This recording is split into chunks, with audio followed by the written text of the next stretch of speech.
ಕೆಳಗಡೆ ಕಮೆಂಟಲ್ಲಿ ನರೇಂದ್ರ ಮೋದಿ ನಿಮ್ಮ ಫ್ರೆಂಡಿಗೆ ಹೇಳಿ, ನರೇಂದ್ರ ಮೋದಿ ಅವರಿಗೆ ಹೇಳಿ ರಾಜೀನಾಮೆ ಕೊಡಿಸಿ, ರಾಜೀನಾಮೆ ಕೊಡಕ್ಕೆ ಹೇಳಿ ಅಂತ ಹೇಳ್ಬಿಟ್ಟು ನಮ್ಮ ಇಂಡಿಯನ್ಸ್ ಅಲ್ಲಿ ಕಮೆಂಟ್ ಮಾಡ್ತಾರೆ ಅಂತಂದ್ರೆ ಈ ದೇಶದ ಮರ್ಯಾದೆ ಎಷ್ಟು ಮಟ್ಟಿಗೆ ಹರಾಜಾಗ್ತಾ ಇದೆ ಅಂತ ಅರ್ಥ ಮಾಡ್ಕೊಳ್ಳಿ. ಅಂದ್ರೆ ಈ ದೇಶದ ಪ್ರಧಾನ ಮಂತ್ರಿಗಳು ಸಂಸತ್ ನಡಿಬೇಕಾದ್ರೆ ಸಂಸತ್ನಲ್ಲಿ ಮಾತನಾಡಲಿಲ್ಲ, ಮೀಡಿಯಾಗಳ ಮುಂದೆ ಪತ್ರಿಕಾಗೋಷ್ಠಿ ಮಾಡಿ ಮಾತಾಡಲಿಲ್ಲ, ಅವರು ಜಂತರ್ ಮಂತರಲ್ಲಿ ಆಗ್ತಾ ಇದ್ರು ತನ್ನ ಸರ್ಕಾರದ ಪ್ರತಿನಿಧಿಯನ್ನ ಕಳಿಸ್ಲಿಲ್ಲ.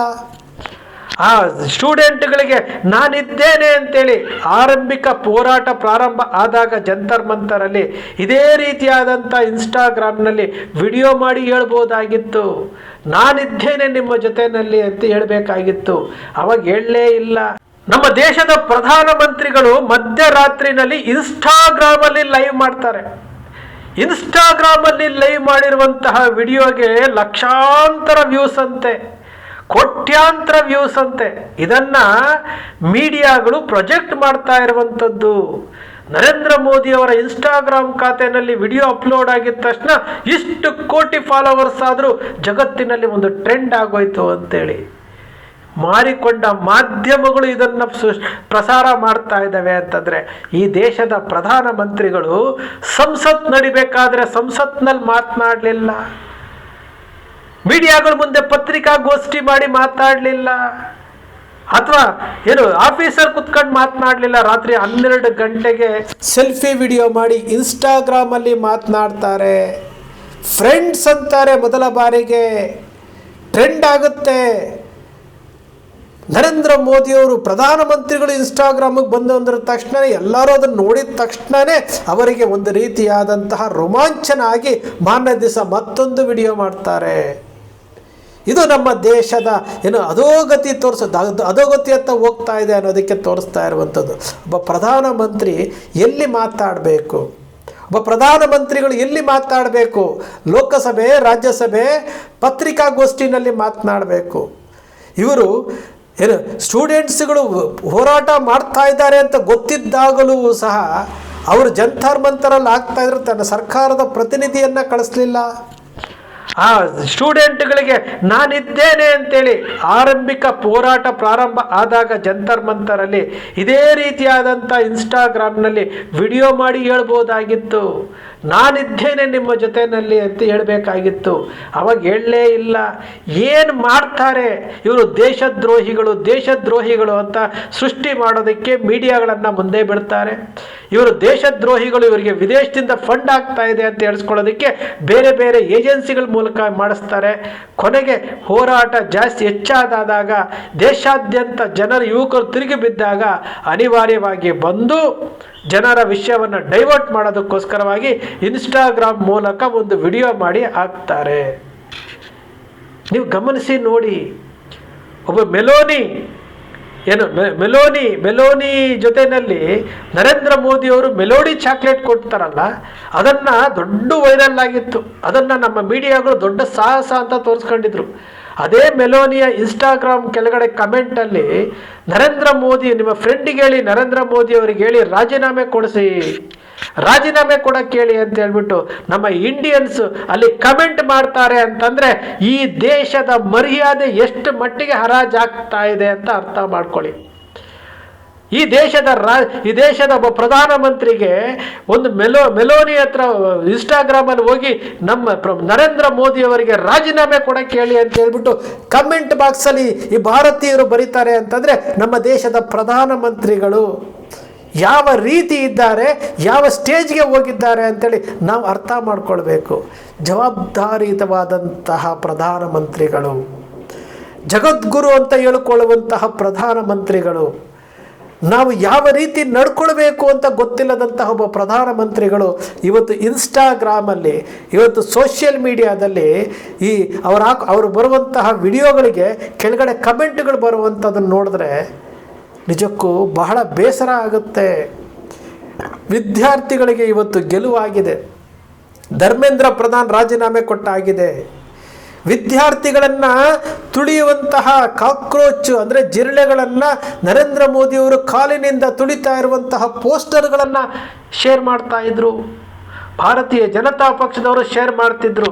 ಇವತ್ತು ಅದೇ ಕಾಕ್ರೋಚ್ ಜನತಾ ಪಾರ್ಟಿಯ ಏನು ಗೊತ್ತಿಲ್ಲದಂತಹ ಈ ವ್ಯಕ್ತಿಗಳು ಯಾರೂ ಗೊತ್ತಿಲ್ಲ ಅಂತ ಹೇಳಿದಂತಹ ಯಾರೂ ಗೊತ್ತಿಲ್ಲದಂತಹ ಯುವಕರು ಇವತ್ತು ಗೆದ್ದಿದ್ದಾರೆ. ಸರ್ಕಾರ ಇವತ್ತು ಜೊತೆಲಿ ಕೂತ್ಕೊಂಡು ಚರ್ಚೆ ಮಾಡುತ್ತೆ. ಸರ್ಕಾರ ಇವತ್ತು ಆ ಯುವಕರ ಮುಂದೆ ತಲೆಬಾಗಿದೆ ಅಂತಂದರೆ ಇದು ಪ್ರಜಾಪ್ರಭುತ್ವದ ಪವರ್ ಅಲ್ಲದೆ ಮತ್ತೇನ್ರಿ? ಈ ಸಂವಿಧಾನದ ಪವರ್ ಅಲ್ಲದೆ ಮತ್ತೇನ್ರಿ? ಈ ದೇಶದ ಪ್ರಧಾನಮಂತ್ರಿಗಳನ್ನು 12 ವರ್ಷಗಳ ಕಾಲ ಏನು ಪ್ರಧಾನಮಂತ್ರಿ ಆಗಿದ್ರಲ್ಲ, ಯಾವತ್ತಿಗೂ ಸಹ ಅವರು ಏನು ಮುಂದೆ ಬಂದು ಈ ರೀತಿ ಇನ್ಸ್ಟಾಗ್ರಾಮಲ್ಲಿ ಮಾತಾಡಿದ್ರು ನೋಡಿದ್ದೀರಾ? ನೋಟ್ ಬ್ಯಾನ್ ಆದಾಗ ರಾತ್ರಿ 8 ಗಂಟೆಗೆ ಬಂದು ಭಾಷಣ ಮಾಡಿ ಹೋದಂಥವರು, ಕೋವಿಡ್ ಟೈಮ್ನಲ್ಲಿ ಜಾಟೆ ಬಾರಿಸಿ ತಟ್ಟೆ ಬಾರಿಸಿ ಅಂತ ಹೇಳ್ಬಿಟ್ಟು ಹೋದಂಥವರು ಈ ರೀತಿ ಹೇಳಿದ್ದನ್ನು ನೋಡಿದ್ರ? ಇವತ್ತು ಈ ಲೆವೆಲ್ಗೆ ತೆಗೆದುಕೊಂಡು ಬಂದಿದ್ದಾರೆ ಅಂತಂದರೆ ಇದು ಸ್ಟೂಡೆಂಟ್ ಪವರ್, ಯುವಕರ ಶಕ್ತಿ ಅಂತ ಹೇಳ್ತೀವಿ. ನಿಜಕ್ಕೂ ಭಾರತ ದೇಶದ ಮರ್ಯಾದೆ ಇವತ್ತು ಇನ್ಸ್ಟಾಗ್ರಾಮಲ್ಲಿ ಹೋಗ್ತಾ ಇದೆ ರೀ, ಇನ್ಸ್ಟಾಗ್ರಾಮಲ್ಲಿ ಹೋಗ್ತಾ ಇದೆ. ಮತ್ತೊಂದು ಥ್ಯಾಂಕ್ಸ್ ಹೇಳೋದಕ್ಕೆ ಮತ್ತೊಂದು ಇನ್ಸ್ಟಾಗ್ರಾಮ್ ವಿಡಿಯೋ ಅಂತೆ. ಈ ಮೀಡಿಯಾಗಳು ಬಾಯಿ ಬಡ್ಕೊಳ್ತಾ ಇರುವಂಥದ್ದು ಪ್ರಧಾನಮಂತ್ರಿಗಳಿಗೆ ಹೇಳಬೇಕಾಗಿರುವಂಥದ್ದು.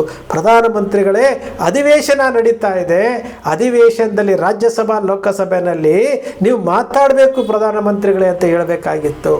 ಪ್ರಧಾನಮಂತ್ರಿಗಳೇ, ನಮ್ಮ ಪತ್ರಿಕೋದ್ಯಮವನ್ನು ನೀವು ಅವಮಾನ ಮಾಡ್ತಾ ಇದ್ದೀರಿ, ಪತ್ರಕರ್ತರನ್ನು ಬಲದೂರ ಇಟ್ಟಿದ್ದೀರಿ, ಪತ್ರಕರ್ತರನ್ನ ರಿಜೆಕ್ಟ್ ಮಾಡಿದ್ದೀರಿ, ಪತ್ರಿಕಾಗೋಷ್ಠಿ ಮಾಡಿ ಪ್ರಧಾನಮಂತ್ರಿಗಳೇ ಅಂತೇಳಿ ಮೀಡಿಯಾಗಳು ಮಾತಾಡಬೇಕಾಗಿತ್ತು. ಮಾರಿಕೊಂಡ ಮಾಧ್ಯಮಗಳು ಮಾತಾಡೋದಿಲ್ಲ, ಪ್ರಾಮಾಣಿಕವಾಗಿರುವಂತಹ ಮಾಧ್ಯಮಗಳಾದರೂ ಮಾತಾಡಬೇಕಾಗಿತ್ತಲ್ಲ, ಮಾತಾಡಲೇ ಇಲ್ಲ. ಅದು ಬಿಟ್ಟು ನರೇಂದ್ರ ಮೋದಿಯವರು ಇನ್ಸ್ಟಾಗ್ರಾಮಲ್ಲಿ ಮಾತಾಡಿಬಿಟ್ರು, ಇಷ್ಟಿಷ್ಟು ಕೋಟಿ ಫಾಲೋವರ್ಸ್ ಬಂದುಬಿಟ್ರು ಅಂತ ಹೇಳ್ಬಿಟ್ಟು ನಾಚಿಕೆ ಇಲ್ಲದೆ ಮಾತನಾಡ್ತೀರಲ್ಲ ಸ್ವಾಮಿ, ನಾಚಿಕೆ ಇಲ್ಲದೆ ಮಾತನಾಡ್ತೀರಲ್ಲ, ತಲೆ ತಗ್ಗಿಸುವಂತಹ ವಿಚಾರಗಳು ಮಾತನಾಡ್ತಾ ಇದ್ದೀರಲ್ಲ. ಇದು ದೇಶದ ಗೌರವದ ಪ್ರಶ್ನೆ ರೀ, ಈ ದೇಶದ ಮರ್ಯಾದೆ ಪ್ರಶ್ನೆ. ಎಷ್ಟು ಜನ ರೀ, ಎಷ್ಟು ಜನ ಜೀವ ಕಳ್ಕೊಳ್ತಾ ಇದ್ದಾರೆ. 12 ವರ್ಷಗಳಿಂದ ಇಡೀ ಭಾರತ ಯಾವ ಪರಿಸ್ಥಿತಿಗೆ ಹೋಗ್ತಾ ಇದೆ, ಯಾವತ್ತೂ ಮಾತನಾಡದೇ ಇರುವಂತಹ ಮೀಡಿಯಾಗಳು, ಯಾವತ್ತೂ ನರೇಂದ್ರ ಮೋದಿಯವರು ಇನ್ಸ್ಟಾಗ್ರಾಮ್ಗೆ ಬರದೇ ಇರುವಂಥವ್ರು ಫಸ್ಟ್ ಟೈಮ್ ಬಂದರು. ಅದು ಎಲ್ಲರೂ ನೋಡ್ತಾರೆ, ಇವರು ಏನೋ ಹೇಳಲಿಕ್ಕೆ ಬಂದಿದ್ದಾರೆ, ಅದು ಹತ್ತರದಿಂದ ಹೇಳಲಿಕ್ಕೆ ಬಂದಿದ್ದಾರೆ, ಇವರು ಏನೋ ಹೇಳಲಿಕ್ಕೆ ಬಂದಿದ್ದಾರೆ ಅಂತೇಳ್ಬಿಟ್ಟು ಇಂತಹ ವಿಚಾರಗಳನ್ನು ಪ್ರಸಾರ ಮಾಡುವಂತಹ ಮೀಡಿಯಾಗಳು ಬದ್ಧತೆ ಇಲ್ಲದೆ, ನಾವು ಏನು ಮಾಡ್ತಾ ಇದ್ದೀವಿ ಅನ್ನೋದು ಗೊತ್ತಿಲ್ಲದೆ ಮಾರಿಕೊಂಡ ಮಾಧ್ಯಮಗಳ ಹೆಸರನ್ನು ಇಟ್ಕೊಂಡು ಪ್ರಧಾನಮಂತ್ರಿಗೆ ತಪ್ಪು ದಾರಿಯನ್ನು ಹೋಗ್ತಾ ಇದ್ದೀರಿ ಅಂತ ಹೇಳುವಂತಹ ಶಕ್ತಿ ಇಲ್ಲದಂತಹ ಮೀಡಿಯಾಗಳು ಇನ್ಸ್ಟಾಗ್ರಾಮ್ ವ್ಯೂಸ್ ಬಗ್ಗೆ ಮಾತಾಡ್ತವೆ. ಮೆಲೋನಿಯಂತಹ ಒಂದು ಪುಟ್ಟ ರಾಷ್ಟ್ರದ ಪ್ರಧಾನಮಂತ್ರಿಗಳು, ಅವರಿಗೆ ನಮ್ಮ ದೇಶದ ಪ್ರಧಾನಮಂತ್ರಿಗಳಿಗೆ ರಾಜೀನಾಮೆ ಕೊಡಿ ಅಂತ ಹೇಳಿ ಅಂತೇಳಿ ಏನು ಸಿನಿಮಾ ಆ್ಯಕ್ಟ್ರೆಸ್ಗಳು ಮತ್ತು ಜನಸಾಮಾನ್ಯರು ಕಮೆಂಟ್ ಮಾಡ್ತಾರೆ ಅಂತಂದರೆ ನಾವು ಅರ್ಥ ಮಾಡ್ಕೊಳ್ಬೇಕು, ಈ ದೇಶದ ಏನು ರಾಜಕೀಯ ವ್ಯವಸ್ಥೆ, ಈ ದೇಶದ ಆಡಳಿತ ವ್ಯವಸ್ಥೆ, ಆಡಳಿತದ ಚುಕ್ಕಾಣಿ ಹಿಡಿದಿರುವಂತಹ ಪ್ರಧಾನಮಂತ್ರಿಗಳು ಯಾವ ಹಂತಕ್ಕೆ ಹೋಗಿದ್ದಾರೆ ಅಂತೇಳಿ. ಇದು ದೇಶ ಮುಖ್ಯ ರೀ, ವ್ಯಕ್ತಿ ಅಲ್ಲ, ದೇಶ ಮುಖ್ಯ. ಇಡೀ ದೇಶ ಇವತ್ತು ಏನು ಒಬ್ಬ ಉತ್ತಮವಾದಂತಹ ಪ್ರಧಾನಮಂತ್ರಿಯನ್ನು ಬಯಸುತ್ತೆ. ಆದರೆ 12 ವರ್ಷಗಳಿಂದ ಆಗ್ತಾ ಇರೋದು ಏನಪ್ಪ ಅಂತಂದರೆ ಭಾವನಾತ್ಮಕವಾದಂತಹ ಮಾತುಗಳು.